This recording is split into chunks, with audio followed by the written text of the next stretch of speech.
Welcome to Raven Rundown. I'm your host, Meg O'Donoghue. I'm here with Cam Gonsalves and Tyler Arrigo. So basically, we're just going to talk about the winter sports that are going on and some of the other sports on campus. But let's start off with men's ice hockey. So they started the season pretty strong, going 6-2, but since November 22nd, they've only won one game. What's going on, guys? Meg, this hasn't been good. And this team had their last opportunity to make the playoffs. And I'll tell you what, Tyler, they blew it. I mean, they put 43 shots on net in this game, but only had one goal to show for it. And you got to think this has been a reflection of this whole season. I mean, this team has struggled offensively throughout the whole year.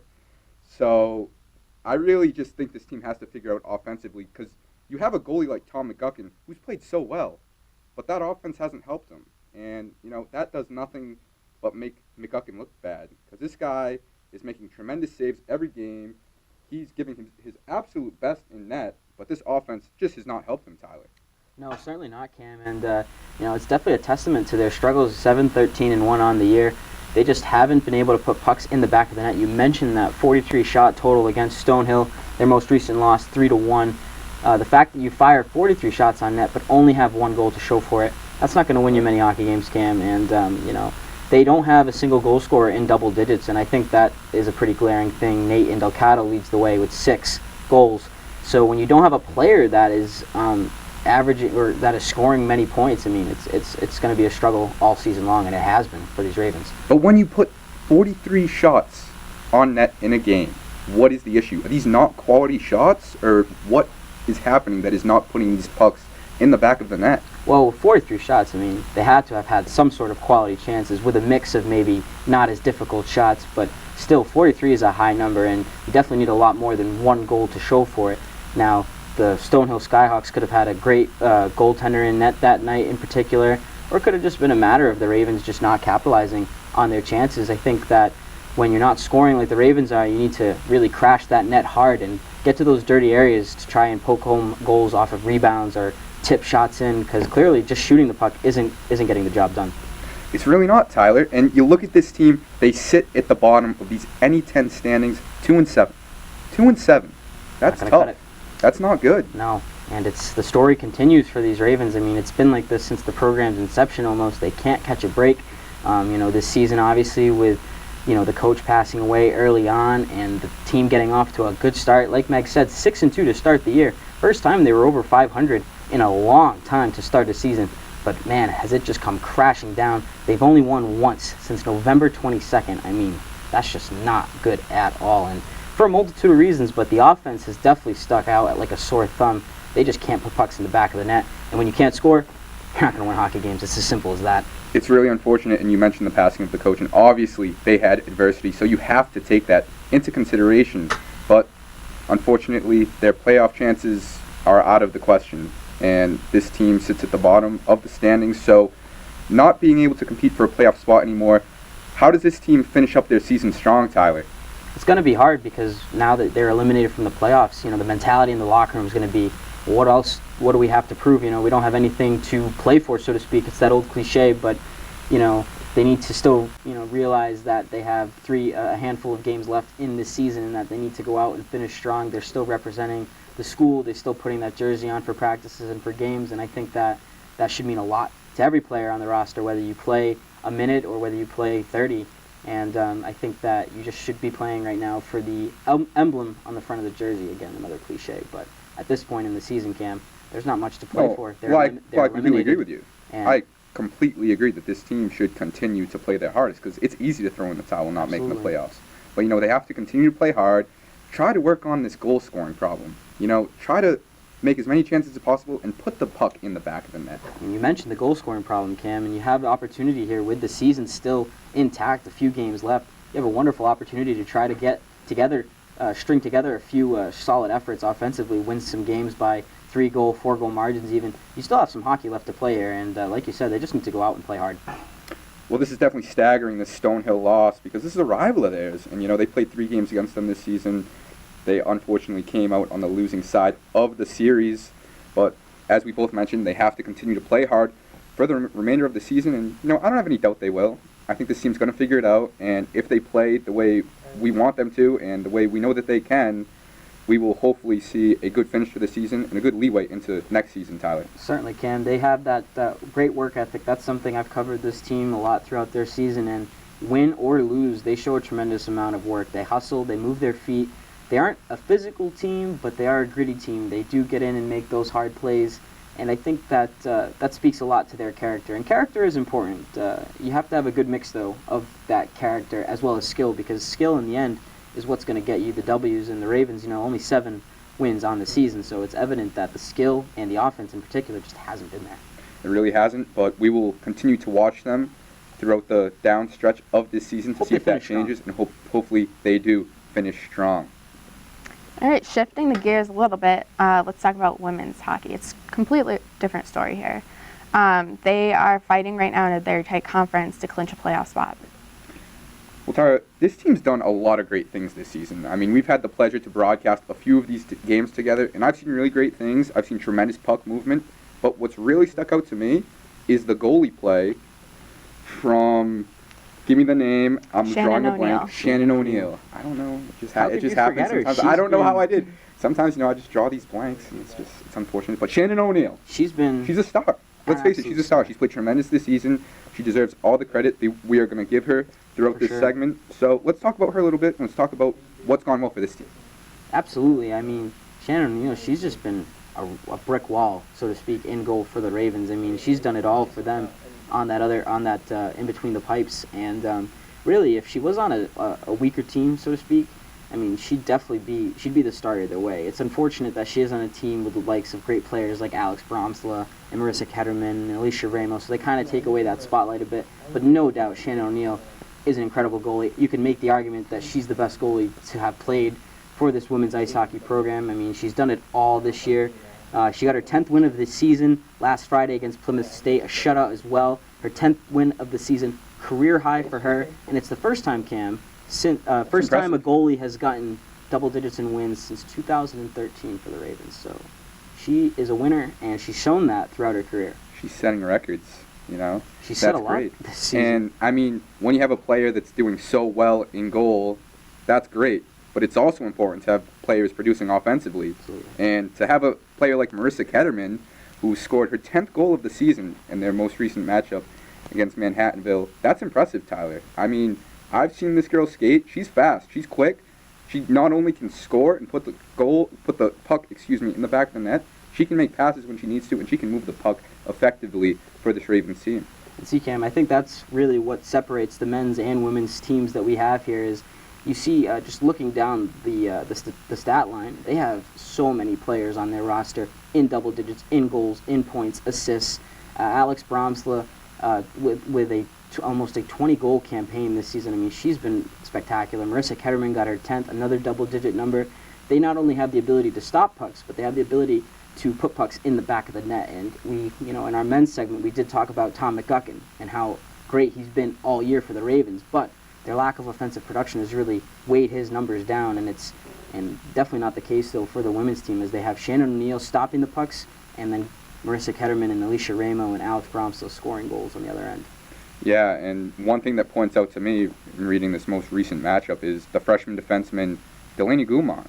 I believe that's how you pronounce the name. If it's wrong, I apologize, but she provided the assists for these goals in this game.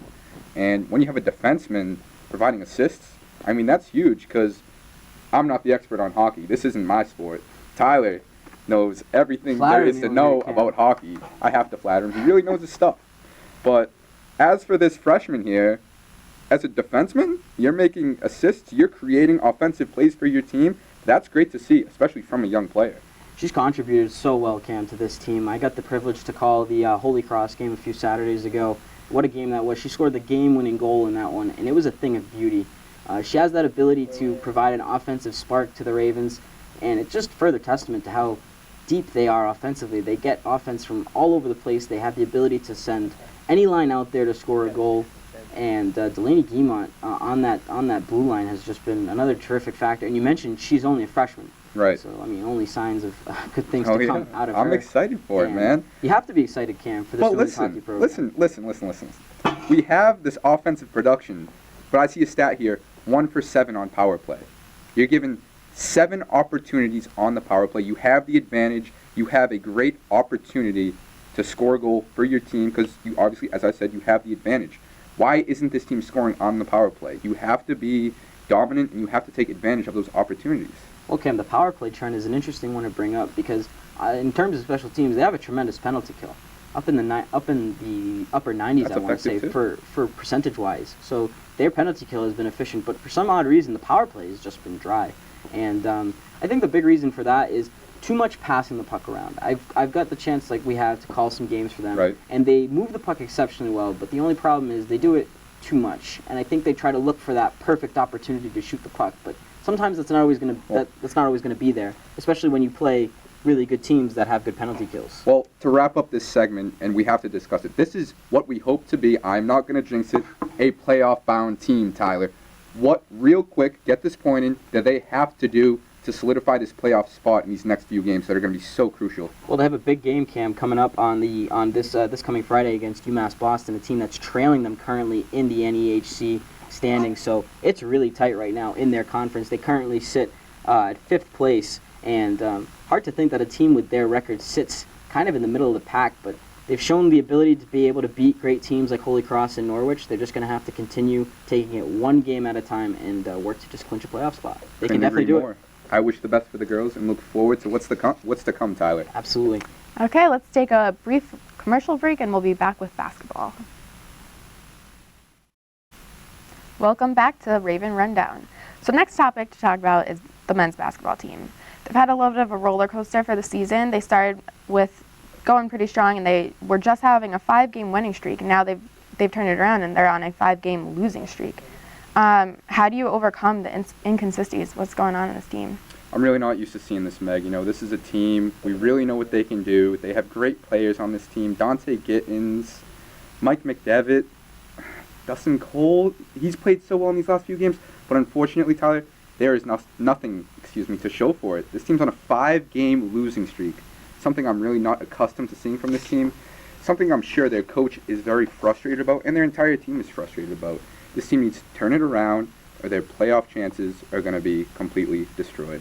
It's crazy, Cam, considering they've lost 5 straight, how they're still, some ways, somehow, in the hunt for a playoff spot. You'd think a 5-game losing streak, that really cripples some teams, but the Ravens so far, they're still in there. 7-7 in the NE10, 10-10 overall. Obviously, a 500 record isn't anything to brag about, so to speak, but we know what this team is capable, Cam. You mentioned this is so out of character for them to lose 5 games in a row like they have, and I think that they have the raw talent to be able to do it. And you mentioned Dante Gittins. Matt Benton is another player to mention. I mean, both of those two have just been absolute forces to be reckoned with offensively. And you can't really pin the struggles, though, on those two players because they've had tremendous games throughout this streak. I think it's really a matter of the inconsistencies from the bench players. And you know, we mentioned guys like Dustin Cole, and he has played well coming off the bench. However, he's really the only one. The Ravens have just struggled to get that sort of support off the bench. The secondary scoring just hasn't been there, and it's been a real up and down season. You know, as Meg mentioned, you win 5 in a row one week, and then you come back and you drop 5 straight now, and your record's back at 500. It's going to be a struggle for them, though. It's going to be playoffs, and 7-7 is not going to do it. 10-10 record overall, 7-7 in any 10 play. It's now or never. This team wants to make the playoffs. They have to start winning, and they have to do it now. But I'll tell you what, they are not going to win if they turn the ball over. They had, what do I see here, 12 turnovers in their most recent game against Lemoyne. I have a feeling this has been a consistent problem. It's one they have to fix, because when you turn the ball over, you are not going to win games. You can have Dante Gittins and Matt Banton dropping 25 points a game. You can have Dustin Cole coming off the points, dropping 20. It's not going to do anything if you turn the ball over and you give the opposing team points. Absolutely not. I mean, turnovers are definitely a struggle for them, but as well as their shooting from the three-point range, they have just struggled to hit those shots from within deep. They're struggling tremendously from beyond the arc, only just a mere 36% on that three-point average. And obviously, it's important to be able to play well in the paint, but as well as outside of it and hit those shots. They have big bodies that work the paint well, like Mike McDevitt, for example. However, though, they're struggling to hit those threes. Asante Sandiford has struggled. That's usually his game. And Matt Banton as well. He has really struggled from beyond that arc. Yeah, well, you mentioned the struggle with the shooting, Tyler, and I think that's a testament to the way that this team is. I think they're a really physical team this season as far as rebounds go and physicality goes, because right here in their most recent game, they had 36 rebounds, and they had 22 points in the paint. So obviously they are using their bodies to their advantage. They're not shooting the ball. I think the tactic right now is to get inside and score their points down low, but let's face it, this team has to start using their three-point shooters. Well, absolutely, Cam. I mean, yeah, playing in the paint is great and all, and it's important to convert on those points, but if you can't hit those deep shots or just shots from three in general, you're not going to win many games, especially if you go up against a high-flying team that can hit those threes off the transitions. And I think the Ravens have struggled to also defend teams like that. We've seen in their most recent games, particularly against Lemoyne, they struggle on that transition from offense to defense and back, struggling to not only defend against threes, but then make threes of their own as they come back up the court. Well, any time you struggle to shoot, you have to try to get to the line. So I think, as we talked about the physical play, this team has to try to get to the basket and draw contact. Maybe not like try to get the inside shots, draw contact, get to the line, get your shots there. But we do know what a shooter like Dante Gittins can do. So let's get him to the line, let's get him shooting, and let's get him making some buckets. Absolutely. They're going to need those players to continue their pace. They have been relatively productive throughout this skid for the Ravens. So I'm not really too concerned with guys like Dante Gittins and Matt Banton. More so the guys that are rolling off the bench. In particular, Mike McDevitt. I called a game recently, and I was really surprised to see the big man struggle so much. He's a dominant force in the paint, and he just hasn't had that same physical edge that we're used to seeing from him. He really hasn't, and it's easy for them to be concerned, but they really don't have to be. All they have to do is focus on the next game and winning it and finishing strong and making these playoffs, Tyler. So snapping the streak is going to be the way to do that as well. That's huge. You need Okay, to. let's change the gears and talk about the women's team. Complete different story here. They are having a rough season. I think rough would be an understatement there, Meg. It's been brutal. It's been bad at times. It's been downright ugly for the women's basketball team. 2-17 on the season, Camp. 0-14 in their conference. They've lost 13 games in a row. Their last win came on November 27th. We were all home for Thanksgiving break the last time the Ravens won. It's just been a struggle, Cam. And as a player, what's the mentality like? You know, you've lost 13 in a row. You're struggling to score points. How do you show up and get yourself prepared for a game when you're on such an awful streak like this? It's tough. It really is. But like any athlete, when you're losing and you're struggling, you just have to keep that positive mentality and look forward. And that's what this girls' basketball team really has to do, despite how unfortunate their play has been. This team has struggled in all areas. The only dynamic player that has really stepped up for this team, from what I've seen, is Sarah Middleton. She's really stepped up every game. She gets down low so fast, she gets to the basket so quick and makes her shots. And when she takes her shots from the outside, she hits them. She's done a tremendous job for this team. That's one positive that I've seen. And, we talked about the turnover factor for the men's team. This has been a huge problem for the women's team. They average nearly 20 turnovers a game. That is just downright ugly. Just a hideous stat line right there. To turn the ball over 20 times throughout the course of just one game, that's not a winning recipe at all, by just surrendering the ball back. And, you mentioned Sarah Middleton's play, and the ability she has to be able to cut and work inside the paint and make her shots, not only in the paint, but from beyond the arc. She does have that offensive talent. However, though, she is suspect to making those turnovers as she drives the basket. But same could be said for the entire team. That's just... it's really blowing my mind, the correlations that I can make between the men's team and the women's team. Because this women's team is really struggling with shooting, but they have found great success in the paint. The stat right here from their most recent game, 28 points in the paint. So they obviously have the same tactic as the men's team, but it's just not helping them whatsoever. I think, Cam, like you said, that they're dominant in the paint and they shoot decently. I think the issue is they just don't have enough talent. If we look back at the men's team, that team has bona fide stars. Dante Gittins, Matt Banton, just to name a few. Those players are players that can come out game in and game out and be dynamic, make those dynamic plays, get the crowd into it, get their teammates into it. The women's team just doesn't have that, and it's a struggle when you don't have that talent because you have to rely on sort of playing with a bit of an edge, that grittiness, so to speak, driving to the basket hard, getting those points. They just don't have that dynamic star player, and it's really shown in their offensive numbers. What I think I'm seeing is when the physical play doesn't work for the women's team and they try to go to the shooting method, it's just not there. And then that's what ultimately causes the disaster that takes place in these games. But let's give them a break here, Tyler. I mean, a few of these games have been nail-biters that have just come down to the wire, and it's just been an unfortunate outcome for them. And the same that can be said for the men's team in their most recent game. I mean, we forgot to highlight that, but absolutely, they just came one shot away from snapping that streak. But staying on point with the women's team, they really have to figure this out. I mean, even though the playoffs isn't even a thought for them, definitely not. They have to work on the fundamentals and get those to where they need to be. I think they have the right person leading them in the direction with the new head coach, Jeanette Weedo. I mean, she came into Franklin Pierce with a pretty strong pedigree, and I got the chance to interview her earlier before the season started, and she definitely has that right mentality.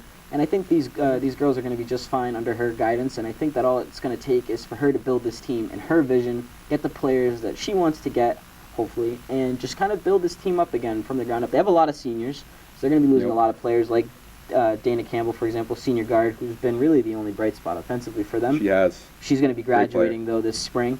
So I think this is going to give Coach Weedo a chance to really build it in her image, and I think if she gets that opportunity, we could see a big turnaround next season for the Ravens. Yeah, I think great things to come. It's a growing program, as you've mentioned. She's a rookie coach, so we have to take that into consideration and give her somewhat benefit of the doubt. But as you said, and as I agree, it looks like she has this team going where they need to go. She just has to get them playing the way she wants them to play. Absolutely, Cam. That's what it's going to take, and as they just have to close the season out strong. They have an opportunity tonight. They're in action tonight to win their first game in the division. That could be a positive note to kind of close off the season, as there's only just a handful of games left. Yeah, well, that's what they need, and let's hope they can pull it off tonight, Tyler. Let's hope. Okay, let's go to a quick commercial break, and then we'll be right back.